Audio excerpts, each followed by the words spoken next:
Hello there, John here once again, and in today's video, in our journey to play all the chapters in Project Kinesis, we will be facing one of the last five decks. They are mixed with plenty of different styles and cards, etc. And this time it gonna be the Total War deck. This deck takes advantage from a high chance to populate the combatants field really fast and make that really strong and massive attacks with multiple creatures. Okay, so I predict that we have to pay attention to how these decks operate, and I predicted lots of skirmish between our creatures and theirs, okay? And of course, as always, I will be explaining to you guys what my thoughts are so you can have a glimpse of how I could achieve the victory and what my tactics are with our deck, okay? So without any further ado, let's jump right in with our Mysticus deck, okay? Let's go! Okay, a pretty solid start.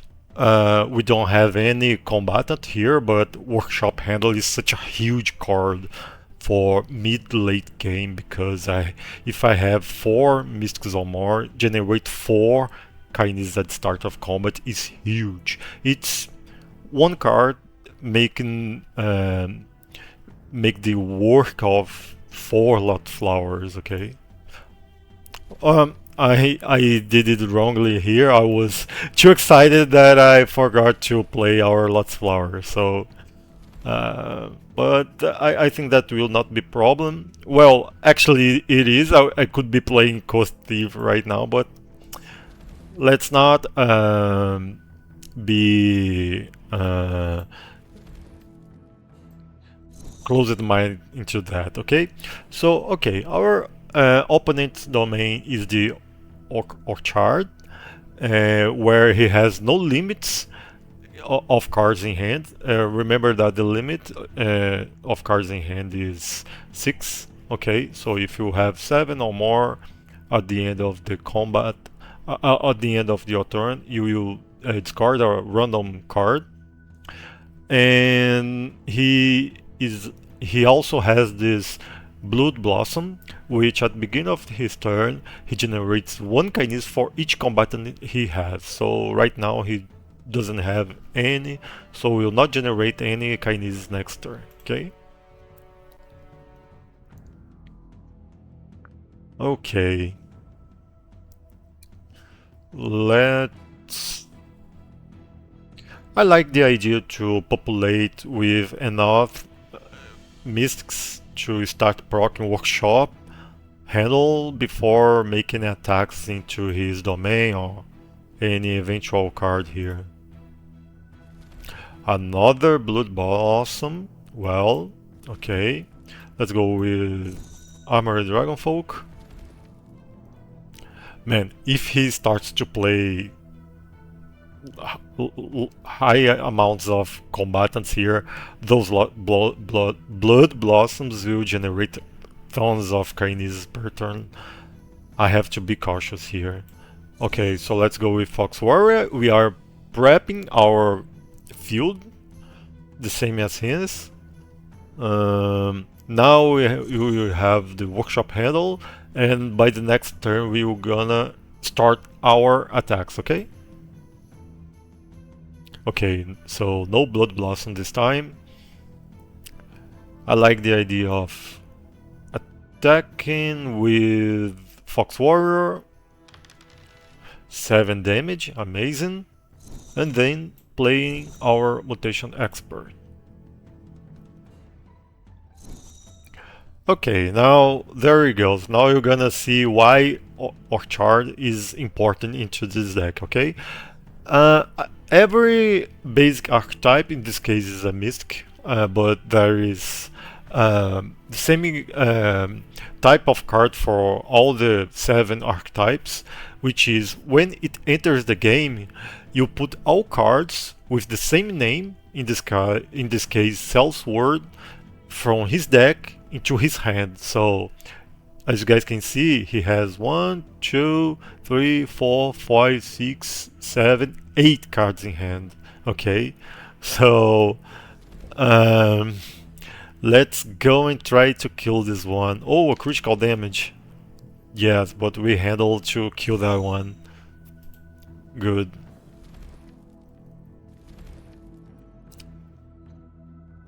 Okay, another mutation expert. We are generating so much kinesis right now that we can make, let me think. Yeah, we can make 2 attacks with this Fox Warrior. 7 damage. Okay, that's massive. 12. Let me think. Oh, next turn maybe. A Cell Sword. Okay. Let's see. Maybe I can... Yeah, let's try to kill it with this Fox Warrior. 7 damage. Yep, I think we pretty much won here because it's just attack with Fox Warrior. And let's try to finish off with this Coast Thief. Okay? 2 damage, amazing. That was so fast. At the beginning of your turn you lose 2 Kinesis, but it's the Inferno, it will not come to our deck. Okay, so we achieved our victory. So let's play another match. It was 5 minutes, more or less, so I really want to have a better match so you guys can have a better view of how difficult this deck is, okay? I believe that his tactics of playing lots of Blood Blossom and against my mystical deck is quite dangerous, because if I deal critical damage into his domain as I did with 1d8 with the Fox Warrior, you will be so much behind that you cannot sustain the pressure for further into the game, okay? But I believe that now it's gonna be a completely different game because he is not stacking Blood Blossoms over there. Let's go with the Pillager. And there it is, the Bloodseeker. I like the idea of playing this cub here and try to trade off both of them.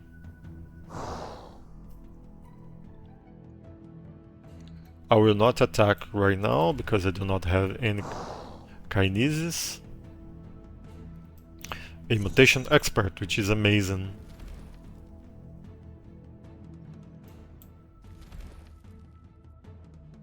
Okay. Frontline Guide.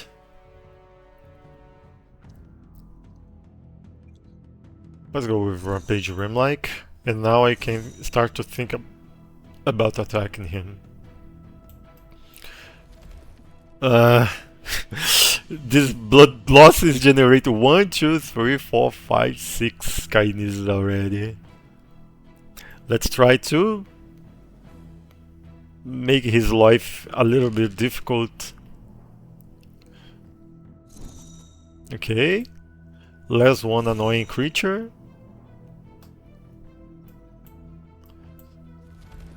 Let's go with Battleborn General also.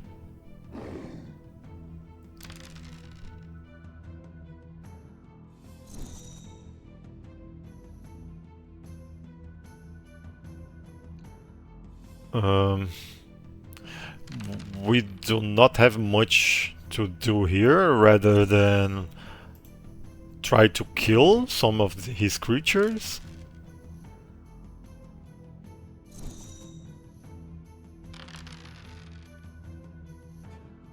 He really is going for it.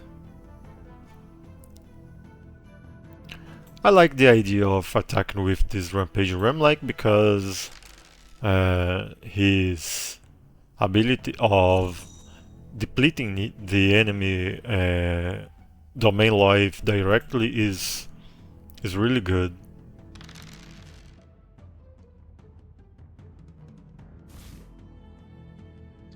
He really wants to kill our Battlebot General, however, he rolled a few ones consecutively in a row, I mean. So he's been quite unlucky.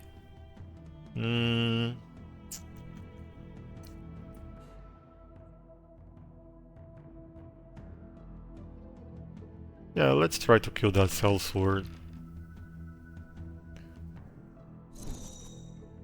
Now he has 2 Blood Blossoms.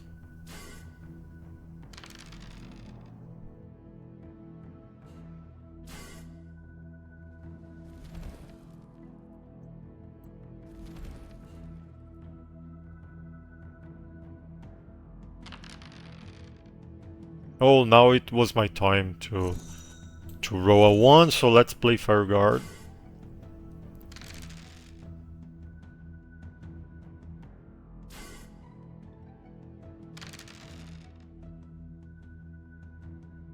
And now he finished off my Battlebot General. However, I believe that I have more resources than him right now because I have really good creatures in hand. I don't think he has that many good creatures over there. So I will be attacking... Oh, a critical damage. Okay. With this rampaging. Even if he kill, I have another, so I think I'm safe.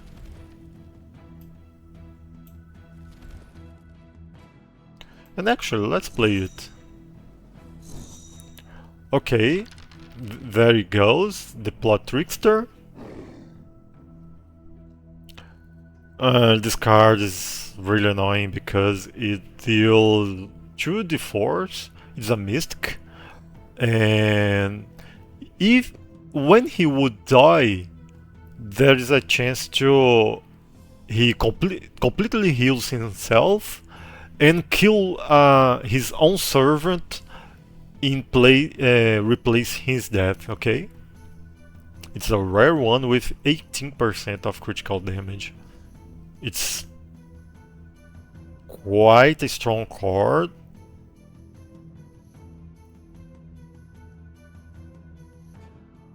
Let's attack it with this Fire Guard. Man.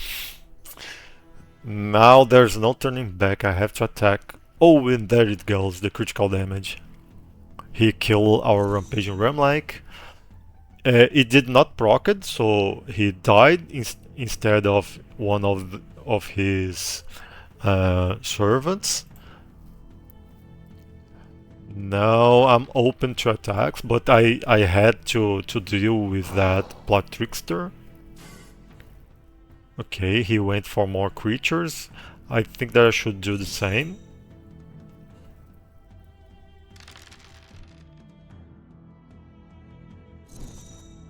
Our opponent is rolling a lot of ones this game.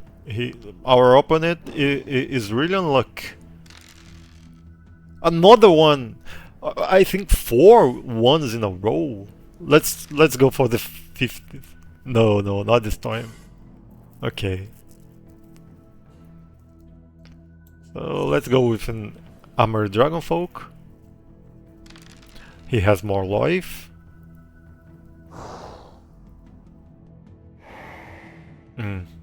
A Black Soul. Okay. Let's just populate the battlefield, okay?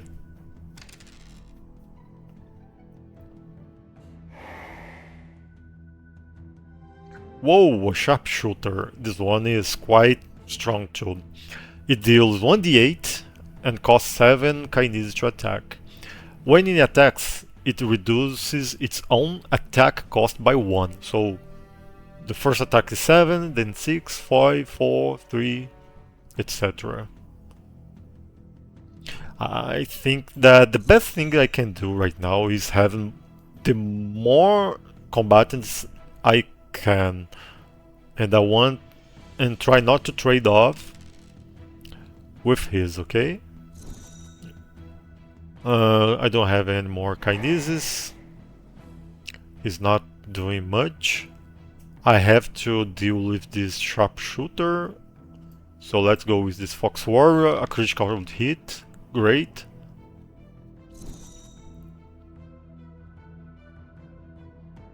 Yeah, let's spend some kinesis.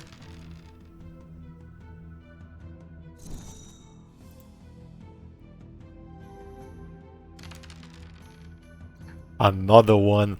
Man, I never seen so much ones in a row rather than me.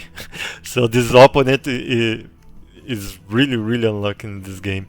Of course, in Project Kinesis, luck is a big factor, as you guys can see, but I think it makes the game better, in my opinion, because you have to sometimes turn around and have different tactics to try to avoid too much luck.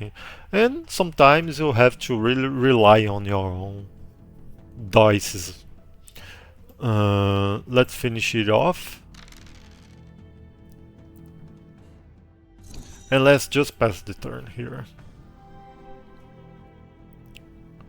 A Battle Wings.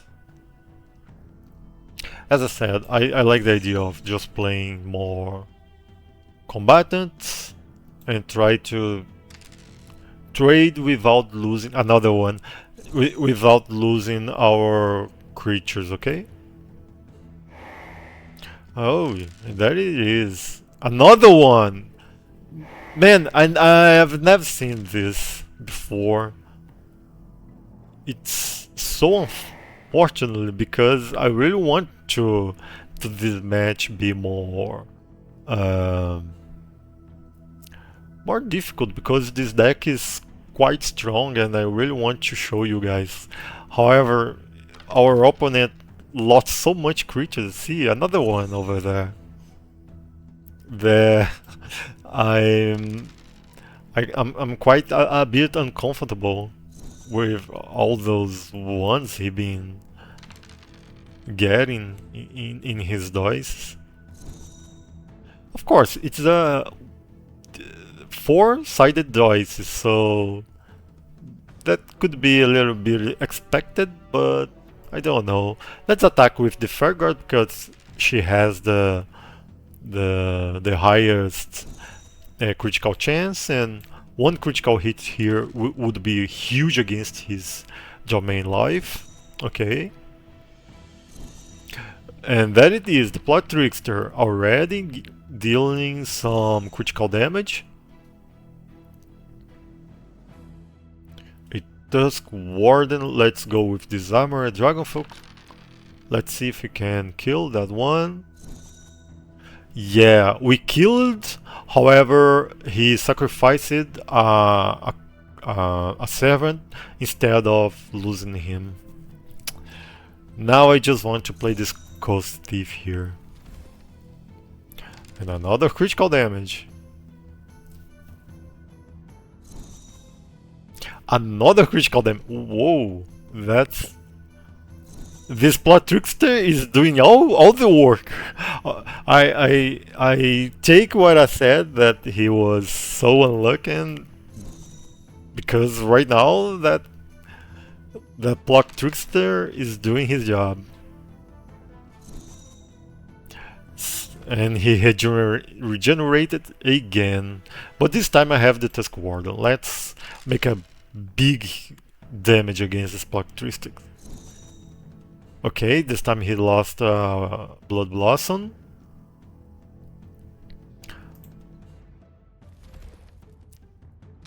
Okay.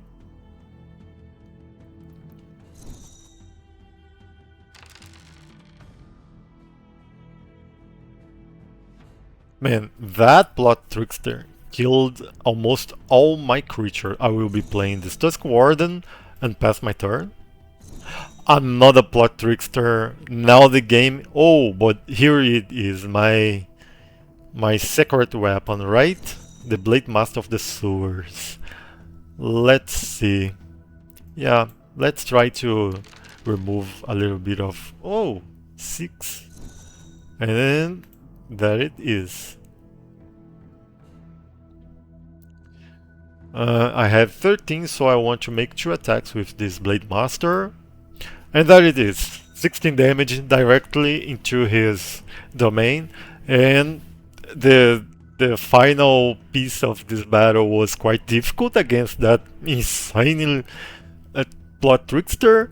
However, we could achieve another victory here, so you guys could see, have a better view of this combat. Okay, so again, thank you very much for staying up to now in this video. Okay, and I see you next time in the next challenge in Project Kinesis. So bye bye, thank you very much.